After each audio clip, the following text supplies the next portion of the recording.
The cities are hotbeds of vice. The pursuits of pleasure and amusement centers in the cities. Many people who choose a city home for their children, thinking to give them greater advantages, meet with disappointment and too late repent their terrible mistake. The cities of today are fast becoming like Sodom and Gomorrah. The many holidays encourage idleness. The exciting sports, theatre going, horse racing, gambling, liquor drinking, and reveling stimulate every passion to the intense activity. The youth are swept away by the popular current.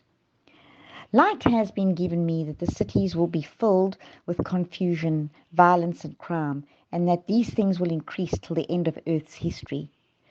The world over, cities are becoming hotbeds of vice. On every hand are the sights of sounds of evil. Everywhere are enticements to sensuality and dissipation. Judgments coming to the cities. Terrible shocks will come upon the earth, and the lordly palaces erected at great expense will certainly come heaps of ruins. When God's restraining hand is removed, the destroyer begins his work. Then in our cities the greatest calamities will come.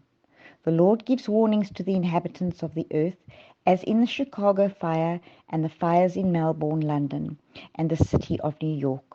The end is near, and every city is to be turned upside down every way. There will be confusion in every city. Everything that can be shaken is to be shaken, and we do not know what will come next. The judgments will be according to the wickedness of the people and the light of truth that they have had. Oh, that God's people had a sense of how impending destruction of thousands of cities now almost given to idolatry. The time is near when large cities will be swept away, and all should be warned of these coming judgments. Catastrophe-proof buildings will become ashes. I have seen the most costly structures in buildings erected and supposed to be fireproof. And just as Sodom perished in the flames of God's vengeance, so will these proud structures become ashes. The flattering monuments of men's greatness will be crumbled in the dust even before the last great destruction comes upon the world. God is withdrawing his spirit from the wicked cities, which have become as the cities of the antediluvian world and as Sodom and Gomorrah.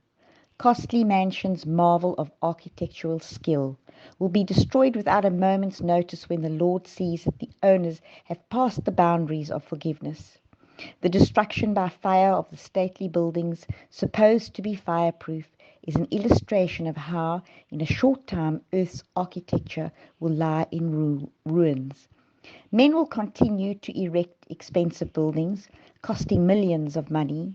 Special attention will be called to their architectural beauty and the firmness and solidity with which they are constructed. But the Lord has instructed me that despite the unusual firmness and expensive display, these buildings will share the fate of the Temple of Jerusalem. New York City. God has not executed his wrath without mercy. His hand is stretched out still. His message must be given in a greater New York. The people must be shown how it is possible for God, by a touch of his hand, to destroy the property they have gathered together against the last great day. I have no light in particular in regard to what is coming on New York, only that I know that one day the great buildings there will be thrown down by the turning and overturning of God's power. Death will come in all places. This is why I am so anxious for our cities to be warned. On one occasion when in New York City, I was in the night seasons called upon to behold buildings rising story after story towards heaven. These buildings were warranted to be fireproof, and they were erected to glorify their owners and builders. The scene that next passed before me was an alarm of fire. Men looked at the lofty and supposedly fireproof buildings and said, "They are perfectly safe." But these buildings were consumed as if made of pitch. The fire engines could do nothing to stay the destruction. The firemen were unable to operate the engines.